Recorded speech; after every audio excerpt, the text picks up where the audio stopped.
Hello मेरे दोस्तों, स्वागत है आप सभी का आपके अपने YouTube channel SS study material पर। दोस्तों हम लोग देखने वाले हैं सेमेस्टर 4 हिस्ट्री मेजर 7 का एक बहुत ही इंपॉर्टेंट क्वेश्चन जो है बंगाल के कारण एवं प्रभावों की विवेचना करें। क्वेश्चन को एक बार और समझ लेते हैं। क्वेश्चन लिखा हुआ है कि बंगाल विभाजन के कारण एवं प्रभावों की विवेचना करें।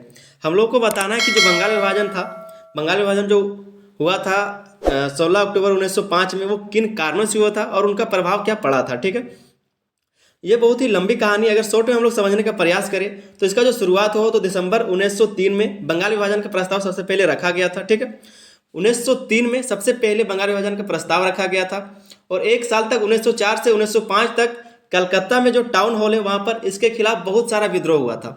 बहुत सारे विद्रोह सभाएं की गई थी।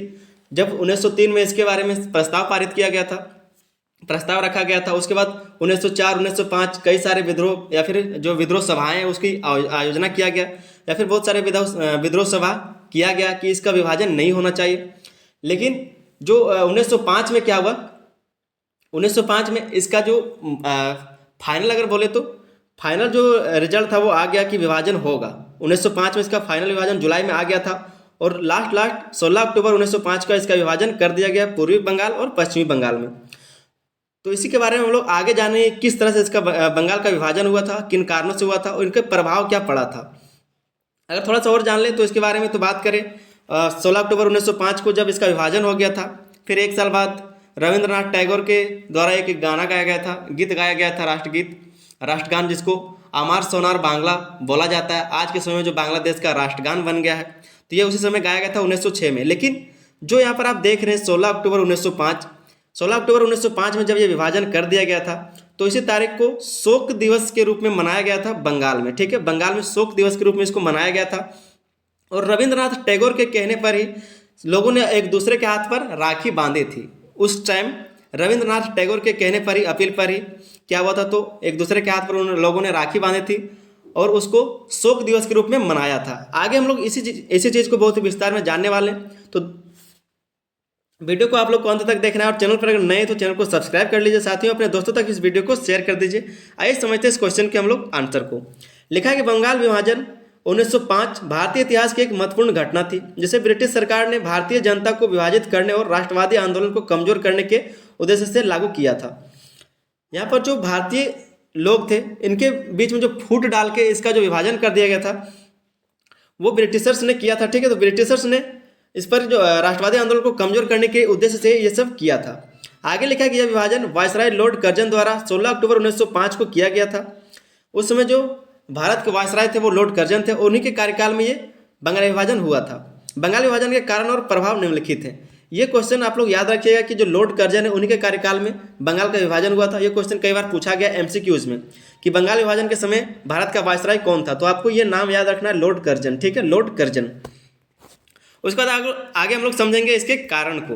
बंगाल विभाजन के मुख्य कारण क्या थे, तो बंगाल विभाजन के कारण क्या थे। सबसे पहला कारण है प्रशासनिक कठिनाई का बहाना। प्रशासनिक कठिनाई का बहाना कि जो बंगाल है वो बहुत बड़ा प्रांत है, वहाँ पर शासन करना आसान नहीं है, बहुत ही मुश्किल होता है। तो इसके लिए बंगाल का विभाजन होना चाहिए जिससे जो प्रशासनिक काम है वो आसानी से किया जा सके। तो ये एक बहाना था, बल्कि ऐसा कुछ था नहीं, ये सिर्फ एक बहाना था। इसी को हम लोग समझेंगे बहुत ही विस्तार में। तो लिखा है कि ब्रिटिश सरकार ने दावा किया कि बंगाल प्रेसिडेंसी, जो उस समय भारत का सबसे बड़ा और जनसंख्या के मामले में सबसे घना प्रांत था, का प्रशासन संभालना कठिन हो गया है। बंगाल का क्षेत्रफल 1,89,000 वर्ग मील था और इसमें 8 करोड़ की आबादी थी। सरकार ने कहा कि बेहतर प्रशासन के लिए इसका विभाजन आवश्यक है।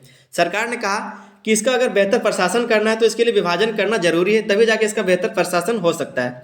दोस्तों अगर हम लोग बंगाल का बात करें, अगर सिर्फ बंगाल का हम लोग बात करें तो आपका पूरा असम, बिहार, छत्तीसगढ़, उड़ीसा, मतलब छत्तीसगढ़ नहीं उड़ीसा, ठीक है, उड़ीसा, बिहार, असम और बंगाल, मतलब आज के टाइम पर जो बांग्लादेश है वो, पश्चिम बंगाल है वो, मतलब सारे राज्य मिलके एक ही होते थे। ठीक है, एक ही प्रांत हुआ करता था। बाद में उसको बांट दिया गया पूर्वी बंगाल और पश्चिमी बंगाल में, और ये जब रद्द हुआ 1911 में, उसके बाद फिर से इसको बांटा गया।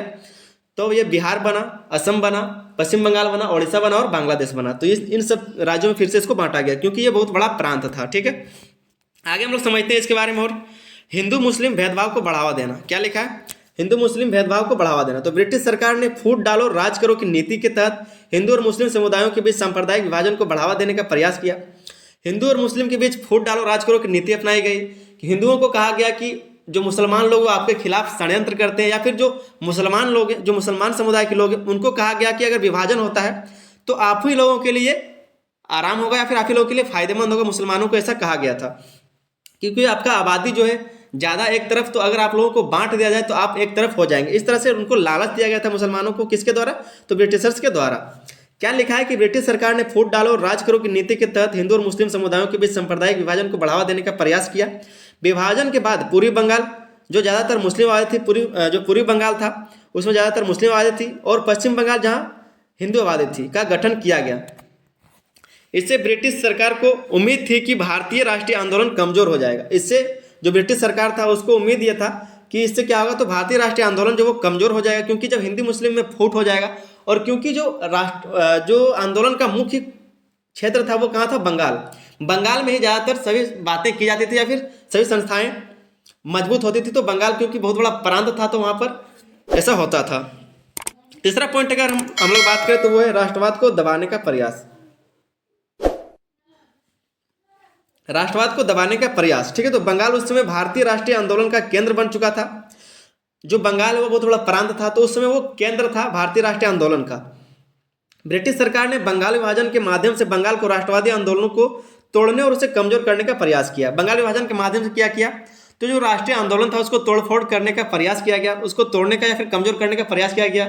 क्योंकि जो केंद्र था वो बंगाल ही था, और अगर बंगाल को दो भागों में बांट दिया जाए तो अलग अलग लोग हो जाते हैं। जब जो लोग बांटना नहीं चाहते वो भी अलग अलग हो जाते हैं, उनका मन टूट जाता है। तो इसके कारण क्या हुआ, इसको तोड़ने का प्रयास किया गया था ब्रिटिशर्स के द्वारा। चौथा जो पॉइंट है वो है मुस्लिम लीग को बढ़ावा देना। मुस्लिम लीग को भी बढ़ावा दिया गया इसी बंगाल विभाजन के कारण। तो ब्रिटिश सरकार ने मुसलमानों को यह विश्वास दिलाने की कोशिश की कि विभाजन उनके हित में है।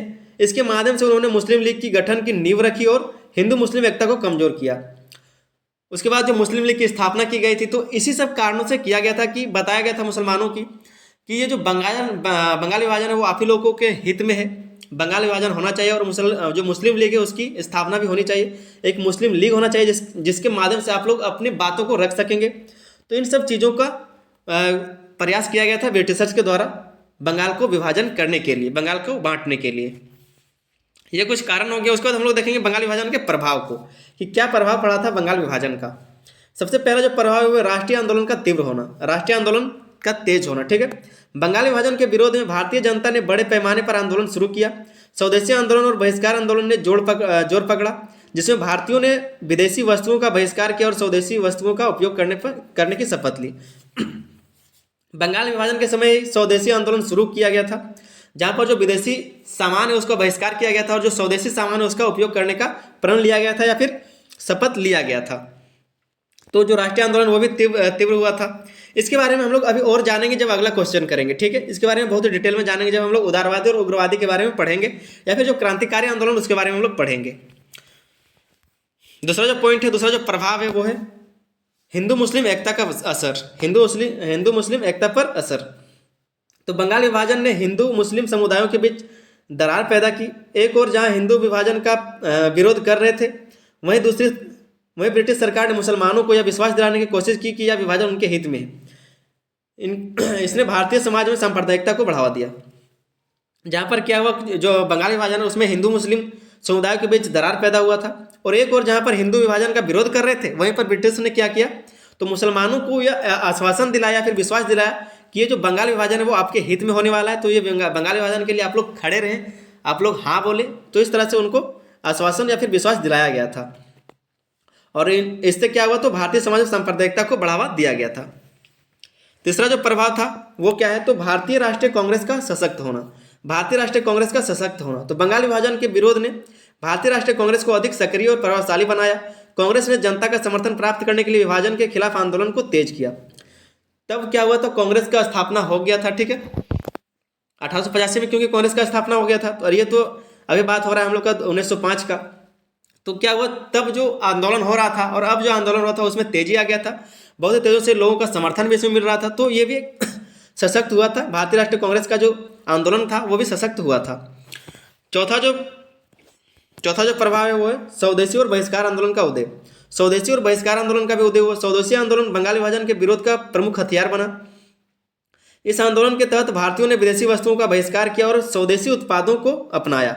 इससे भारतीय उद्योगों और व्यापारों को बढ़ावा मिला। क्या हुआ? स्वदेशी और बहिष्कार आंदोलन का उदय हुआ। स्वदेशी आंदोलन में क्या हुआ? तो लोग अपने ही बनाए गए चीज़ों का उपयोग करते थे और जो विदेशी सामान था उसका बहिष्कार किया गया। जो बाहर से सामान आता था उसको नहीं खरीदा जाता था, या फिर नहीं पहना जाता था, या फिर उसको लिया नहीं जाता था, एक्सेप्ट नहीं किया जाता था। लेकिन जो स्वदेशी सामान था उसी का उपयोग किया जाता था। इससे क्या हुआ? तो उद्योग और व्यापार को, अपने ही देश के उद्योग और व्यापार को बढ़ावा भी मिला। तो ये भी एक प्रभाव देखा गया था बंगाल विभाजन का। साथ ही में आप देख सकते हैं क्रांतिकारी आंदोलन का उभार। विभाजन के विरोध में युवा राष्ट्रवादी ने क्रांतिकारी गतिविधियों का सहारा लिया। अनुशीलन समिति और युगांतर जैसी क्रांतिकारी संस्थाओं ने बंगाल विभाजन के खिलाफ हिंसात्मक आंदोलन शुरू किया। तो ये सब भी शुरू हुआ था। छठा पॉइंट का बात करें तो लॉर्ड कर्जन की नीतियों की आलोचना की गई। लॉर्ड कर्जन का जो नीति था उसकी आलोचना हुई। बंगाल विभाजन की व्यापक आलोचना हुई, जिससे लॉर्ड कर्जन की नीतियों पर सवाल उठाए गए। इस घटना ने ब्रिटिश सरकार के खिलाफ भारतीयों में गहरी नाराजगी पैदा की। और ये जो घटना था बंगाल विभाजन का, इससे क्या हुआ? तो ब्रिटिश सरकार के खिलाफ भारतीय लोगों में गहरी नाराजगी पैदा की। ये भी एक प्रभाव था जिसके जो आंदोलन में निकला था। सातवां अगर प्रभाव का बात करें तो वह विभाजन रद्द होना। 1911 में विभाजन रद्द कर दिया गया था। जनता के व्यापक विरोध और आंदोलन के कारण 1911 में ब्रिटिश सरकार को बंगाल विभाजन को रद्द करना पड़ा। इसके बाद बंगाल को फिर से एकजुट कर दिया गया। हालांकि सांप्रदायिकता और विभाजन की भावना जिसे इस घटना ने जन्म दिया था, भारत में स्थायी रूप से गहराती रही। ठीक है, भले 1911 में क्या हुआ, जो बंगाल विभाजन था वो रद्द कर दिया गया, लेकिन उसके बावजूद भी बंगाल का विभाजन हुआ, क्योंकि यह बहुत बड़ा प्रांत था। अब सांप्रदायिकता के अनुसार इसकी विभाजन की गई। जैसे मैंने बताया कि बिहार, ओडिशा, बंगाल और असम के रूप में इसका विभाजन किया गया था। आगे हम लोग इसका निष्कर्ष को देख लेते हैं, उसके बाद ये क्वेश्चन का आपका आंसर खत्म हो जाएगा। निष्कर्ष में आपको लिखना है कि बंगाल विभाजन भारतीय इतिहास में एक महत्वपूर्ण मोड़ साबित हुआ। यह भारतीय राष्ट्रीय या ब्रिटिश सरकार की फूट डालो राज करो की नीति का प्रतीक था, जिसने भारतीय समाज में विभाजन का बीज बोया। हालांकि विभाजन रद्द हो गया, लेकिन इसके प्रभाव लंबे समय तक भारतीय राजनीति और समाज पर छाए रहे। इस घटना ने भारतीय स्वतंत्रता संग्राम को नई दिशा और गति प्रदान की और स्वदेशी आंदोलन के रूप में राष्ट्रवाद को एक नई शक्ति दी।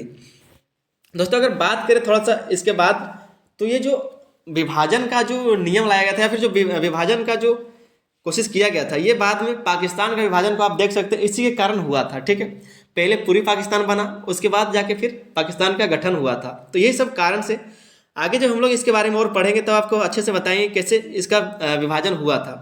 उम्मीद करते हैं कि ये क्वेश्चन का आंसर आपको बहुत अच्छे से समझ में आ गया होगा। चैनल पर अगर नए तो चैनल को सब्सक्राइब कर लीजिए और साथ ही अपने दोस्तों तक भी इस वीडियो को शेयर कर दीजिए। चलिए मिलते हैं वीडियो में, तब तक के लिए धन्यवाद। जय हिंद।